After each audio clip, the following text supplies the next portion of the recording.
이 시간에는 하나님의 말씀 우리 함께 보시고 성가대 찬양이 있겠습니다. 하나님의 말씀은 골로새서 3장 8절로부터 14절까지입니다. 제가 세번역으로 봉독하겠습니다. 그러나 이제 여러분은 그 모든 것, 곧 분노와 격분과 악의와 회방과 여러분의 입에서 나오는 부끄러운 말을 버리십시오. 서로 거짓말을 하지 마십시오. 여러분은 옛사람을 그 행실과 함께 벗어버리고 새 사람을 입으십시오. 이 새 사람은 자기를 창조하신 분의 형상을 따라 끊임없이 새로워져서 참 지식에 이르게 됩니다. 거기에는 그리스인과 유대인도, 할례받은 자와 할례받지 않은 자도, 야만인도 스고디아인도, 종도 자유인도 없습니다. 오직 그리스도만이 모든 것이며 모든 것 안에 계십니다. 그러므로 여러분은 하나님의 택하심을 입은 사랑받는 거룩한 사람답게 동정심과 친절함과 겸손함과 온유함과 오래 참음을 옷 입듯이 입으십시오. 누가 누구에게 불평할 일이 있더라도 서로 용납하여 주고 서로 용서하여 주십시오. 주님께서 여러분을 용서하신 것과 같이 여러분도 서로 용서하십시오. 이 모든 것 위에 사랑을 더하십시오. 사랑은 완전하게 묶는 띠입니다. 아멘. 제가 말씀을 위해서 잠시 기도하겠습니다. 사랑하는 주님, 오늘 예배로 모인 이 자리에 주님의 말씀을 우리가 함께 펼쳤습니다. 이 말씀 속에서 주님이 우리 각자에게 주시는 그 귀한 음성이 새겨지는 그런 복된 성령이 도와주시는 역사 있는 그런 시간 되게 인도하여 주시옵소서. 우리 모두의 마음을 주님께 올려드리오며 우리 구주 예수님의 이름으로 기도하였습니다. 아멘. 우리가 이제 교회를 다니면서 종종 이제 도전받는 질문들이 있습니다. 그 중에 가장 기본적인 것이 뭐냐면 당신은 왜 신앙생활 하십니까? 아니겠습니까? 예수님을 믿고 따라야 하는 이유가 뭡니까? 당신은 그것을 알고 지금 따라가고 계십니까? 당신은 왜 구원받아야 합니까? 그런 질문에 대해서 우리가 각자가 가지고 있는 답이 있으실 거라고 믿어요. 그리고 그 답은 나의 삶의 정황에 따라서 조금 더 다르게 표현될 수도 있고 그리고 또 발전할 수도 있고 그렇게 될 수 있다고 생각합니다. 저는 만 22살 때 교회를 처음 다니기 시작했습니다. 그런데 이제 제가 열심히 교회를 나가니까 주변 분들이 묻더라고요. 너는 왜 신앙생활을 시작했냐? 그래서 저는 참 그 젊은 그 요동치고 참 힘들었던 젊은 시절에 좀 방황 아닌 방황을 하고 그리고 참 많이 그 내면이 힘들었어요. 그런데 그때 예수님이라는 좋은 분을 만났다. 그분이 나의 삶의 주인 되시는 분이라는 것을 나는 확신한다. 그리고 주님이 나를 도우실 수 있는 분이라고 나는 믿는다. 라는 그런 답을 하곤 했었습니다. 그러다가 이제 20대 중후반에 결혼을 하고 그리고 또 이제 아들도 낳고 이럴 때쯤 되었을 때 불현듯 내가 예수님을 몰라도 너무 모른다. 이런 생각이 들더라고요. 신앙생활 한 지 여러 해가 됐는데 예수님에 대해서 참 주인이 되신다라는 건 내가 알았는데 구원주가 되신다라는 건 알았는데 나는 지금 예수님에 대해서 어떤 경험과 어떠한 그 지식을 가지고 있지? 하는 생각이 들었을 때 굉장히 좀 부끄러웠습니다. 그래서 이제 성경을 묵상하고 또 공부하고 하는 그런 열정을 참으로 많이 추구하고 또 그것을 얻어서 정말 30대에는 깨달음이 충만한 시간을 보냈던 것 같아요. 정말 성경을 열 때마다 하나님께서 말씀해 주시고 알게 해 주시고 하는 그 기쁨이 굉장했습니다. 그런데 그러다가 이제 누구에게나 오는 그 중년의 위기라는 게 있죠. 30대 후반, 40 초반 이 정도에 이제 온다고 하는데 저도 40세가 되는 해에 굉장히 삶이 지쳐 있다라는 것을 발견을 했고 또 회의도 되고 허무함도 느껴지고 이러면서 또다시 내면이 좀 혼동스러워졌습니다. 그때 제가 40세 되던 해였는데 그 해에 부활절에 부활의 예수님을 만났습니다. 부활의 예수님을 만나니까 저의 삶의 의미를 너무 선명하게 발견하게 되더라고요. 그래서 그 삶의 의미가 이런 것이구나를 깨닫고, 그리고 정말 주님만이 또 나에게 퀄리티 있는 삶을, 생명을 주실 수 있는 분이다라는 것을 재확인하고, 그리고 복음의 더 깊은 차원으로 이렇게 들어가게 되었습니다. 2001년도에 이 부활의 예수님을 만난 것이 저한테는 더 이 복음의 세계로 이제 진입하게 하는 아주 그 문이 되었던 것 같아요. 그 후로 이제 한 3년 정도 지나고 목사로서 부르심을 받고 우리 게인스빌에 오게 되었는데, 이제 그 후로 40대, 50대, 60대 이제 중반 이렇게까지 오게 되면서 여전히 저에게는 신앙이란 무엇인가? 주님의 십자가란 도대체 무엇인가? 부활과 승천과 재림, 이것은 나의 삶뿐만이 아니라 우리 교회의 여정 속에서 하나님은 어떠한 진리의 그 세계를 펼쳐주시고자 하는 그 의도를 담고 이렇게 우리에게 도전하시는가 하는 그런 그 질문, 저에게 이제 떠오르는 질문들을 많이 경험을 합니다.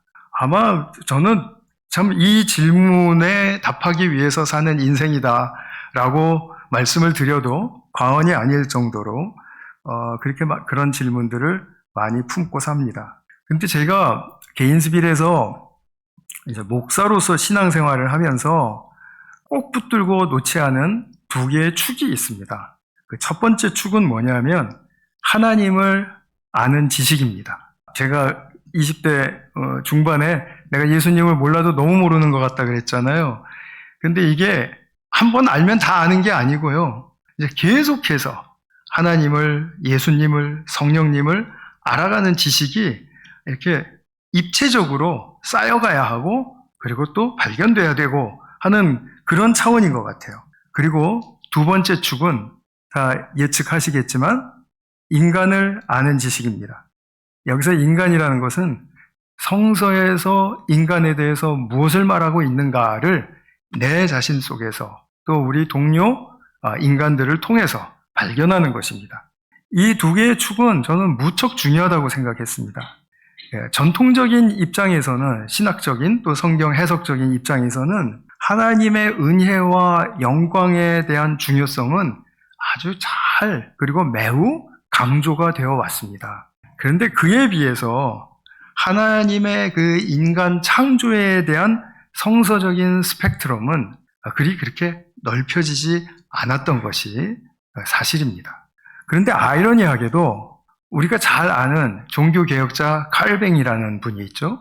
그분은 지금으로부터 500년 훨씬 전 분이거든요.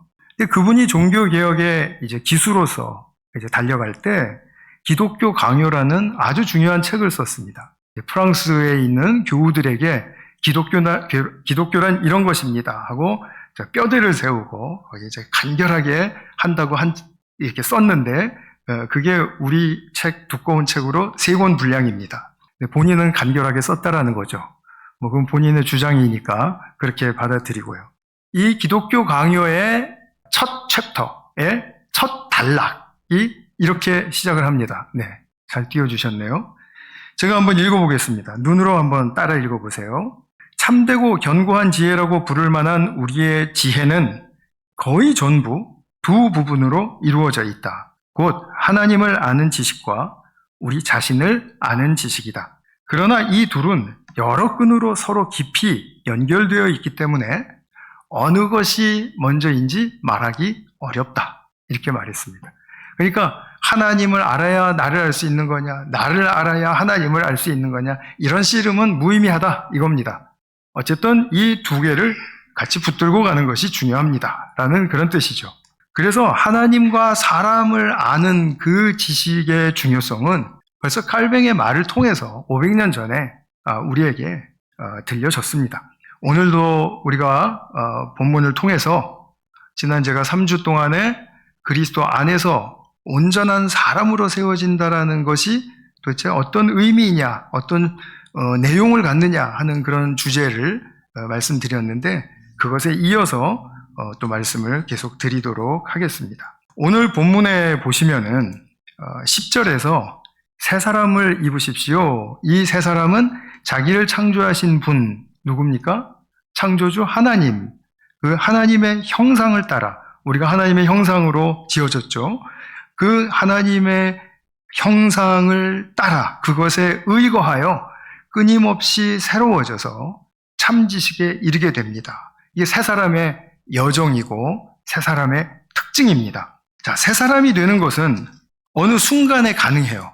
우리가 구체적으로 몇 날, 언젠지는 잘 말할 수 없다 할지라도 내가 거듭나서 주님의 새 사람으로, 주님의 자녀로 새 사람으로 다시 거듭난 그 때는 우리가 말할 수 있습니다. 얼추 말할 수 있습니다. 저 같은 경우는 22살의 해에 어느 때입니다. 그때 저는 거듭났거든요. 그렇게 해서 이 새 사람이 되면은 거기서 끝인가요?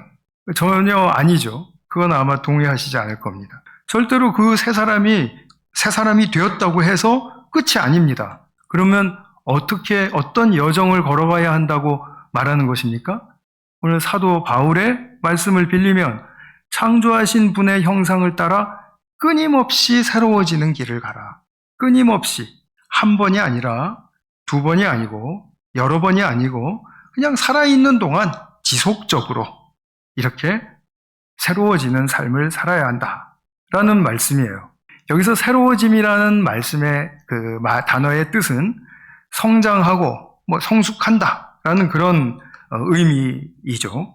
그런데 성경은 이 새로워져야 한다고 말할 때 그 기준과 가이드를 제시를 합니다. 무엇이죠? 아까 조금 전에 보셨듯이 창조주 하나님의 형상을 따라, 다시 말하면 하나님께서 인간을 창조하신 의도를 발견해서 그 의도대로 또는 하나님의 성품과 하나님의 방식에 어울리게 또는 하나님의 뜻을 알고 그 뜻에 맞게 변화되어 가라. 이런 말이죠. 그러니까 성경은 분명한 기준이 있죠. 성경에는 그 기준은 하나님의 형상대로, 즉 하나님이 창조하신 목적대로 살아가라. 그것을 발견하고 그것을 향해서 그것에 걸맞게 어울리게 살아가야 한다. 지금 이것을 이야기하는 거죠. 제가 지난 주일에 진지하게 도전드렸던 말씀이 인간 창조의 목적에 대해서, 하나님이 나를 창조하신 목적에 대해서 과연 우리는 얼마나 명료하고 선명하게 알고 있는가, 이해하고 있는가에 대한 것이었습니다. 오늘도 지금 그 말씀을 좀 드리려고 하는 거죠. 그러면은 하나님이 우리를 이제 창조하셨는데 타락해서 이제 실패된 것처럼 보였습니다. 그러나 예수님을 통해서 다시 우리를 구원하시고 자녀로 삼아주시고서는 다시 또 목표를 세워주셨습니다. 자, 인생이란 거듭나고 난 다음에 이 목표를 향해서 가야 한다라고 말씀해 주셨습니다. 그 말씀이 바로 조금 전에 읽으신 10절 후반부에 나오는 거죠. 참 지식에 이른다라는 거죠. 참 지식에 이르는 것. 여기서 우리가 이제 참 지식에 대한 말씀을 좀 드려야 되겠죠. 이 지식이라는 말은 우리가 일반적으로 이해하는 안다, 이해한다라는 그 의미가 당연히 거기 들어가 있습니다. 그런데 그것만 가지고는 성경에서 말하는 지식이라는 말을 온전히 이해한 것이 안 돼요. 무엇이 더해져야 하냐 하면 존재를 인식하는 겁니다. 하나님이 말씀하셨습니다. 그래서 내가 하나님의 말씀을 깨달았어요. 그러면 그 말씀을 깨닫는 통로는 성경을 통해서, 설교를 통해서, 묵상을 통해서, 나눔을 통해서, 얼마든지 우리가 하나님에 대해서 알 수 있는 통로가 열려져 있죠. 그런데 그렇게 해서 아는 것 더하기 플러스 무엇이 필요하냐 하면 하나님이 그 말씀하시는 하나님과 내가 딱 만나는 것이 중요하다라는 거예요. 그 하나님에 대해서 어떤 다른 배경이 없어도 하나님에 대한 나의 인격적인 반응이 나타나는가? 마치 하나님이 내 앞에 정말 시퍼렇게 살아계신 것처럼 내가 그 하나님에 대해서 두려움을 느끼기도 하고 또는 설렘을 느끼기도 하고 경이로움을 느끼기도 하고 하면서 그 하나님께 나의 고백과 나의 생각을 이렇게 전달해 드리는 그런 인격적인 반응이 있는가? 이것까지를 합쳐서 참 지식이라고 말할 수가 있는 것입니다. 조금 좀 제가 비유를 들어서 말씀드리면 좀 더 쉬워질 것 같아요. 호랑이에 대한 비유를 제가 들어보겠습니다. 호랑이에 대한 지식은 백과사전을 통해서, 동물학자를 통해서, 동영상을 통해서, 요새 유튜브 잘 나오잖아요. AI, 기가 막히죠. 그런 통로들을 통해서 호랑이에 대해서 얼마든지 배울 수 있습니다. 저와 여러분이 관심만 있으면은 한 3박 4일 호랑이에 대해서만 연구하잖아요. 그러면 엄청난 지식을 소유할 수 있습니다. 그리고 거기에 대해서 이해한다 라는 그런 자기 나름대로의 그런 만족하는 수준에 이를 수 있습니다. 그런데 이렇게 알므로써 가르칠 수도 있고 다른 사람에게 전달할 수도 있을지언정 그 호랑이의 존재를 인식한 건 아니에요. 그냥 호랑이에 대해서 듣고 알게 된 것입니다. 어느 날 그럴 리는 없겠지만 이 호랑이에 대해서 연구하는 우리들이 호랑이와 딱 맞닥뜨렸습니다. 산책하다가 맞닥뜨렸습니다. 그러면은 어떤 생각이 드실까요? 지금까지 배웠던 호랑이는 까맣게 잊어버릴 수도 있습니다.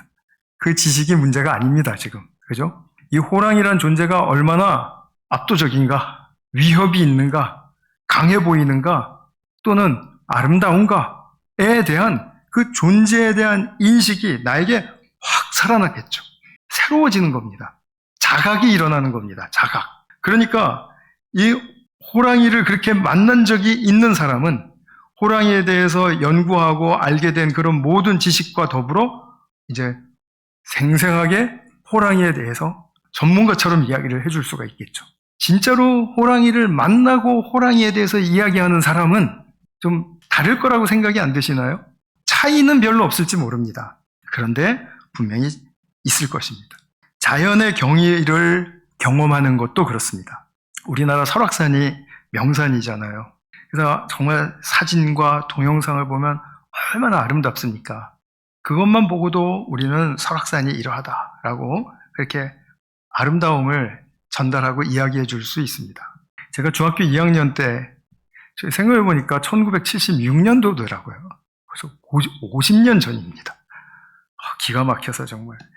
50년 전에 제가 그 아름답다고 소문난 그 설악산을 첫 등반을 했습니다. 대청봉에서 화채능선을 타고 쭉 걸어서 내려가는데 저의 그 눈앞에 펼쳐진 그 설악의 진경이 저를 완전히 압도했습니다. 사춘기 소년을 하나 뒤집어 버렸습니다. 그래서 그 설악산을 다녀온 이후로 이제는 제가 사는 게 아니에요. 그냥 눈만 뜨면 눈을 감으면 상관없습니다. 그냥 설악산만 생각이 납니다. 그래가지고 그해 가을에 시험도 엄청 못 보고요. 설악산에 대한 상사병에 걸려가지고 그래서 정말 너무 강렬했던 그런 기억이 있습니다. 아마 제가 설악산이 얼마나 아름다운 산인지 그냥 동영상으로 보고 그냥 그 밑에 어느 정도 가보고 하는 그런 정도였다면은 제가 오늘 설교할 때 이런 예를 쓰지도 않을 것입니다. 근데 그것은 저의 인생에 정말 두 번째가라면 서러울 만한 제 인생에 충격을 주는 획기적인 사건이었습니다. 그러니까 그 다음부터는 임 장로님이 설악산 전문가시거든요. 모든 등반 코스를 다 다니시면서 몇 번씩 다니시면서 그래서 저는 임 장로님이랑 얘기할 때는 꼭 설악산을 한번 언급을 합니다. 그리고 물어봅니다.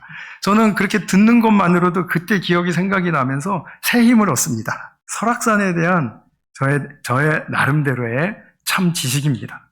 그 참 지식이 이렇게 이르게 된다는 것은 아까 말씀드린 것처럼 한 번 이루고 마는 것이 아니라 계속 지속적으로 일어나야 된다라는 그런 의미를 갖습니다. 이런 차원의 참 지식은 우리가 이제 신앙생활을 하면서 꼭 경험하고 그리고 정말 이것에 이르는 그런 어떤 삶의 방식을 계속해서 추구해 가셔야 할 텐데 그러다 보면 이제 어떤 일이 일어나냐 하면 11절에 이런 말을 사도 바울이 하거든요. 거기에는 참 지식에 이르게 되는데 참 지식의 그 수준과 차원 속에서는 이런 말이죠. 거기에는 그리스인과 유대인도, 할례받은 자와 할례받지 않은 자도, 야만인도 수구디아인도, 종도 자유인도 없습니다. 오직 그리스도만이 모든 것이며 모든 것 안에 계십니다. 라고 고백을 합니다. 이게 무슨 말씀이냐면요. 인간은 이렇게 서로 구분을 지어놓고 이렇게 벽을 쌓아놨습니다. 그래서 그리스인과 유대인이 지금 뭔가 차별이 있는 거예요. 너희는 이렇지 우리는 이래. 이런 거예요. 할례자와 무할례자도 그렇고요. 야만인도 수구디아인도 그렇다라는 거예요. 여기서 수구디아인이라는 거는 흑해와 카스피의 그 북쪽에 옛날에 살고 있던 그 고대 유목 민족인데 아주 잔인하고 거칠기로 유명한 그런 민족입니다. 수구디아인. 아주 너무 거친 풍속과 그런 사람 죽이는 거를 아주 일삼는 야만인 중에 야만이었다라는 거예요. 그런데 여기서 이제 야만인이란 말이 또 나오지 않습니까? 야만인도 수구디아인도. 이 야만인은 누구를 말하냐면 유대 사람들 입장에서는 이제 이방 사람들이에요. 근데 이방 사람들인 그 야만인이 또 야만인으로 여기는 또 사람들이 또 있어요. 그러니까 이게 꼬리에 꼬리를 물고 사람은 계속 벽을 세우고 서로 차별을 하고 구분을 해 나간단 말입니다. 그러니까 이 세상이 분열인 거죠. 그런데 뭐라고 합니까? 오직 그리스도만이 모든 것이다. 즉 다시 말하면 그리스도를 믿고 따르는 성도라는 타이틀 하나면 이런 어떤 구별이나 뭐 벽을 쌓은 것이나 뭐 차별이나 이런 것들을 다 초월할 수 있다. 인간이란 제가 3주 전에 말씀드릴 때 사람은 다 거기서 거기다. 욥도 그렇고 세 친구들도 그렇고 거기서 거기다. 라고 말씀드렸던 거 기억나십니까? 기억 안 하셔도 좋습니다. 어쨌든 우리가 이런 그 사람이 다 그렇고 그런 어떤 상황 속에 우리는 차별하고 구별하고 그 다음에 또 서로 또 높여주고 또 서로 낮추고 이런 일들을 하면서 살아간다라는 거예요. 그런데 참지식에 이른 사람들은 이런 사람에 대한 구별이 없다라는 겁니다. 아직도 우리한테는 사람에 대한 어떤 차별과 그리고 구분을 하고 싶은 그런 마음이 있습니까? 그렇다면 그리스도의 복음으로 참지식에 이르는 그런 삶으로 나아가실 수 있는 그런 기회를 꼭 구하고 얻고 경험하실 수 있기를 바랍니다. 그래서 지금 이 사도 바울의 말은 예수 그리스도를 믿고 따르는 성도라면 그것으로 충분하다. 사람에겐 차별이 없다라는 거예요. 자, 이제 사도가 새 사람으로서 이제 참지식에 이르면 이런 일이 일어난다는 것을 말해주면서 또 한 가지 중요한 처리해야 할 부분에 대해서 우리에게 일러줍니다. 그것은 옛사람에 대한 것입니다. 신약의 다른 서신서에서도 항상 우리가 새 사람이 되기 전에 그 옛사람의 행실과 습관을 벗어버려라 라는 말은 많이 등장합니다. 그것을 우리가 한번 종합적으로 다 볼 수 있는 기회가 있으면 좋겠지만 너무 이제 좀 방대하죠. 그래서 오늘 본문과 관련된 것만 보더라도 많이 이해가 되실 수 있을 거라고 생각해요. 그래서 옛사람에 관한 말씀 8절 9절을 다시 보겠습니다. 다시 보시면 그러나 이제 여러분은 그 모든 것, 곧 분노를 얘기 먼저 합니다. 분노와 격분과 악의와 회방과 여러분의 입에서 나오는 부끄러운 말을 버리십시오. 이게 바로 우리 옛사람에 스며들어서 옛사람을 지배하고 있었던 삶의 또 방식의 특징입니다. 사람이 분노할 수 있습니다. 분노라는 감정은 하나님이 우리에게 심어주신 감정입니다. 언제 쓰라고 분노를 주셨죠? 내 마음대로 안 될 때? 그런 거 아니죠. 악을 보았을 때, 악이 침범할 때, 그 악을 퇴치할 수 있는 강렬한 감정이 바로 분노입니다. 그런데 타락한 사람에게 이 분노가 어떻게 사용이 되죠? 내 자존심이 상할 때, 내 뜻대로 안 될 때, 이런 기타 등등 자기중심적인 그런 그 분노로 변질되었죠. 그러니까 우리는 분노를 내는 것이 정당화될 수 없는 사람들입니다. 분노를 내려고 하면은 굉장히 많이 준비하셔야 합니다. 그냥 덜컥 분노를 확 저질러 버리고 화를 내고 하는 것은 그것은 새 사람에게는 어울리지 않는다라는 사도 바울의 지적을 우리가 보셔야 합니다. 그러니까 분노와 그 다음에 격분이라는 것을 이야기를 해요. 격분이라는 것은 상대를 저주하는 것입니다. 에휴 망할 놈. 사실은 성경적인 의미로 더 말한다면 그를 아예 꽁꽁 묶어가지고 무력하게 만드는 것입니다. 그리고 왕따시키는 것입니다. 이게 바로 격분이에요. 저주한다라고 말을 해요. 근데 여기에 따라오는 또 악감이 있습니다. 악의라고 했는데 악감, 멜리스. 이것은 뭐냐면 교제를 파괴하는 감정이에요. 우리가 화가 나면 나 이제 너랑 끊어버릴 거야. 나 이제 거기 안 나가. 제가 너무 세게 얘기했죠. 나 거기 안 가. 나는 이제 결별이야. 이렇게 교제를 파괴하는 감정. 이것을 성경에서는 악감이라고 표현을 했습니다. 좀 심한 것 같긴 한데 성경에 그렇게 나왔으니까 잘 한번 새겨서 묵상해 보세요. 그 다음에 회방입니다. 회방은 모독을 의미합니다. 상대를 모독하는 거예요. 하나님도 모독하죠? 아이고, 하나님 우리와 함께 하신다라는데 별 볼 일 없더구만. 하나님이 능력이 있으시고 전지전능하시다고 나는 그런 경험 한 번도 해본 적이 없는데 하나님을 깔보는 거예요. 이게 신성 모독입니다. 그런데 하나님에 대해서만 모독이 있을까요? 아니죠. 우린 사람에 대해서도 모독 엄청 많죠. 이렇게 하면서 모독이 많아요. 이게 사실은 이것으로 말미암아 우리에게서 결국 드러나는 것이 뭡니까? 부끄러운 말들이라는 것입니다.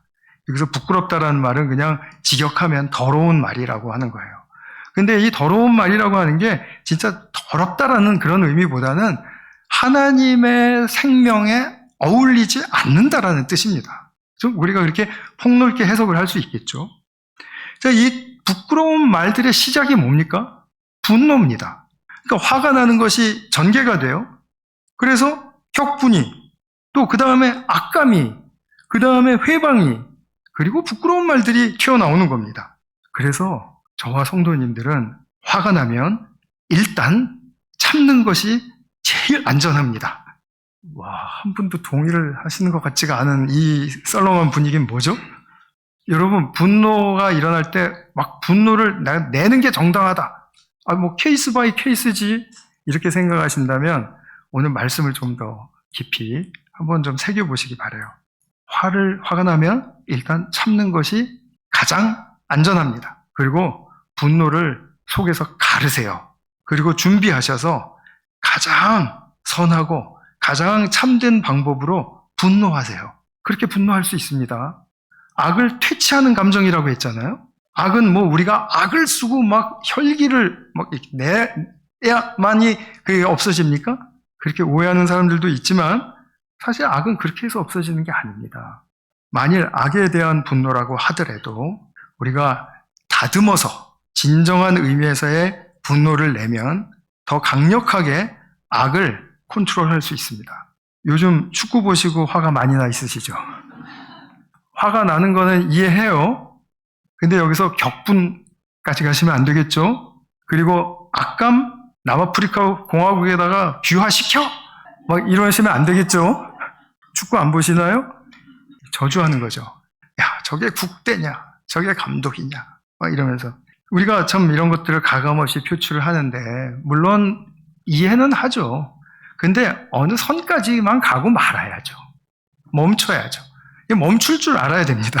근데 이게 집단적으로 이게 같이 확 불이 붙으면요, 이게 거침도 없고, 그 다음에 이게 수위가 조절이 안 됩니다. 그런데 우리가 잘 생각하셔야 됩니다. 여기서 상대의 인격에 대한 모독까지, 조롱까지 이렇게 가게 되면 그것은 옛사람의 악순환의 사이클을 도는 것입니다. 그렇죠? 오늘 성경 말씀에 분명히 나오지 않습니까? 그런데 우리가 이제 이렇게 말을 할 때, 말로 이제 대부분 하니까, 말을 들어보면 말은 다 대부분 옳은 말들이에요. 그죠? 다 맞는 말들이에요. 근데 문제는 뭐죠? 옳은 말을 밉게 한다라는 거예요. 밉게. 지난 4월에 우리 강사로 오셨던 화종구 목사님이 사석에서도 참 많이 우려하면서 몇 번 말씀하신 게 있어요. 그게 뭐냐면 우리 조국 사회에 만연하는 큰 문제 중에 하나는 대수롭지 않게 여기들이 있는 것 같은데 큰 문제 중에 하나는 뭐냐면 대부분 옳은 말을 한다는 거예요. 그냥 자기가 생각하고 자기가 연구하고 자기의 판단에 서서 소신이 있는 말을 하는 걸 들어보면 그래, 일리가 있다라는 거예요. 그런데 그 옳고 일리 있는 말을 어떻게 하냐 하면 밉게 한다라는 거예요. 그러니까 듣는 사람들로 하여금 더 마음을 다치게 하고 그리고 분열을 더 조장을 한다라는 거예요. 자기 말에 동조하는 소수의 사람들은 자기 편이 되는 거고 좀 이렇게 왜 말을 해도 그렇게 해 그런 사람들은 또 싫어하는 거예요. 자기 편이 아니라고 생각하는 거예요. 그 편가르기 아까 보셨죠? 야만인이 수구디아인을 야만인이라고 부른다고요. 이렇게 자꾸 분열을 하는 겁니다. 근데 이것이 우리 사회의 소통의 차원의 문제만입니까? 안 그래요. 우리는 이 부분에 대해서 훨씬 더 근본적으로 성경의 도전을 받습니다. 그냥 밉게 하지 말아라 이게 아니라요. 천사의 말을 해도 땡땡 없으면 아무 소용이 없다. 다 아시죠? 땡땡은 사랑입니다. 사회에서는 밉게 말하네. 말을 해도 왜 저렇게 해. 그러지만 우리 그리스도인들의 수준은 뭐라고요? 사랑을 가지고 이야기를 하느냐, 사랑 없이 이야기를 하느냐. 이것이 우리에게 도전이 돼야 될 것은 사랑 없이 말해보니까 사람들이 다 멀어지더라. 이것 경험하는 겁니다. 우리 공동체 안에서도 나는 왜 내가 이렇게 틀린 말 했어? 내가 옳은 말, 맞는 말 했잖아. 다들 그건 인정하는 것 같더만 왜 이렇게 사람들이 나에게 이렇게 호감을 못 갖고 동의를 못 해주고 하지? 왜 그렇다고요? 사랑이 없으니까. 이게 우리들에게는 수준 높은 도전입니다. 그렇지 않습니까? 그러니까 사도 바울이 아주 과감하게 선언한 거예요. 천사의 말을 하는 사람도 사랑이 없으면 울리는 꽹과리와 같다. 이 꽹과리는 그 음악할 때 같이 이렇게 협주가 되어야 듣기가 좋은 거지. 그냥 꽹과리를 그냥 쳐댄다고만 생각을 해보십시오. 얼마나 그게 시끄러울까요? 근데 우리가 이 말을 못 알아듣는 게 아니지 않습니까? 사랑이 있어야 한다. 못 알아듣는 게 아니에요. 다 알아듣습니다. 그런데 이것이 실질적으로 우리의 삶 속에서 힘을 내지는 못해요. 왜 그렇습니까? 앞에 말씀드린 대로 말씀의 주인이신 그리스도의 존재를 인식하지 못하기 때문입니다. 아직 참지식에 이르지 못한 상태에서 우리가 그것을 경험하는 것입니다. 도전받는 거죠, 사실은.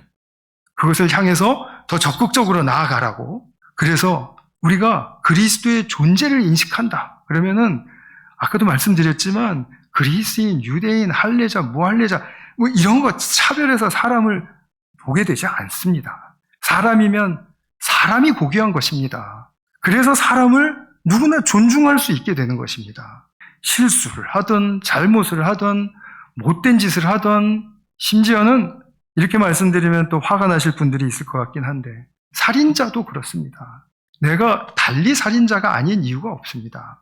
나도 그와 같이 삶의 환경 속에서 온도와 습도만 맞으면 그렇게 될 수 있는 타락한 사람이었다라니까요. 우리가 그런 죄인으로서의 본성을 가지고 있는 사람이 이제 참지식에 이르기까지 그리스도의 존재를 인식하며 자각하며 정말 그 그리스도를 향하여 달려갈 때 우리를 받아주시기까지 하는 그 놀라운 호혜 속에서 우리가 누구를 구별하고 누구를 차별하겠습니까?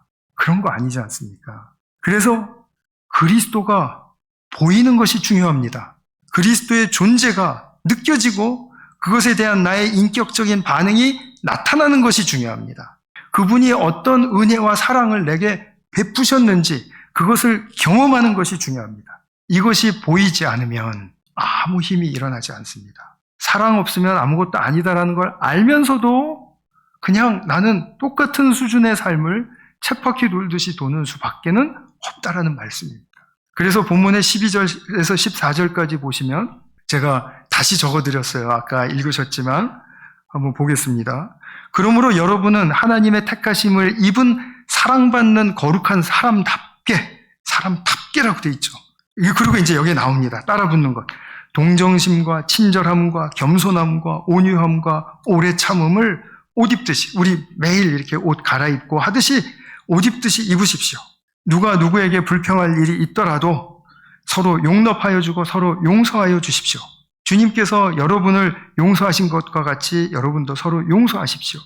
이 모든 것 위에 무엇을 더하라고요? 사랑을 더하십시오. 사랑은 완전하게 묶는 띠입니다. 여기서 우리가 창조의 목적을 선명하게 바라보게 됩니다. 하나님을 인식하는 참지식에 이르는 지금 이런 사람답게 이러한 태도와 방식을 갖춘 사람으로 새로워지고 성장하고 성숙하는 것이 바로 하나님이 나를 창조하실 때 마음에 두셨던 하나님의 목적입니다. 이게 바로 나의 참 모습입니다. 하나님께서는 이러한 사랑의 목표를 가지고 사람을 창조하신 것입니다. 하나님의 창조의 동기가 뭐죠? 사랑입니다. 하나님이 창조를 진행하실 때 그 과정에서 필요했던 힘은 뭐죠? 그것도 사랑입니다. 그러면 하나님은 창조 후에 창조 세계를 통해서 어떠한 목적을 이루기를 원하십니까? 피조계를 통해서 진정한 사랑의 열매를 보기를 원하십니다. 동기도 사랑이고 과정도 사랑이고 그리고 열매도 사랑입니다. 하나님께는 그래요. 그렇습니다. 인정하시나요? 그러니까 우리가 이러한 하나님의 동기와 과정과 목적을 가지고 사람을 창조하셨다면 그러면 이 사랑에 대한 확신은 내가 언제 생기냐라는 거죠. 이 확신 언제 생깁니까? 옛사람의 쳇바퀴 돌듯 좀 전에 보셨던 그 악순환의 고리를 내가 계속 돌고 있구나를 발견하는 겁니다. 그것의 허무함과 쓸모없음을 발견하는 겁니다. 그래서 주님, 저에게는 새로운 게 필요합니다. 저에게는 진짜 참 지식이 필요합니다.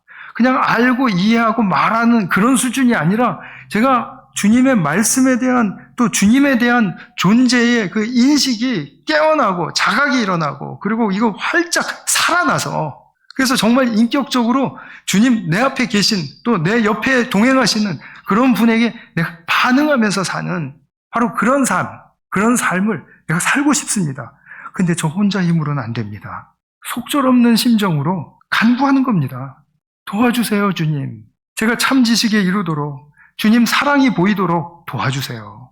그러면 이때 인생의 어느 날 하나님의 그 참 사랑이 내 삶을 비추고 있다라는 사실을 발견하게 되고 그리고 나의 길목의 한 부분을 강렬하게 주님의 사랑으로 핀포인트 조명하고 있다라는 사실을 발견하게 됩니다.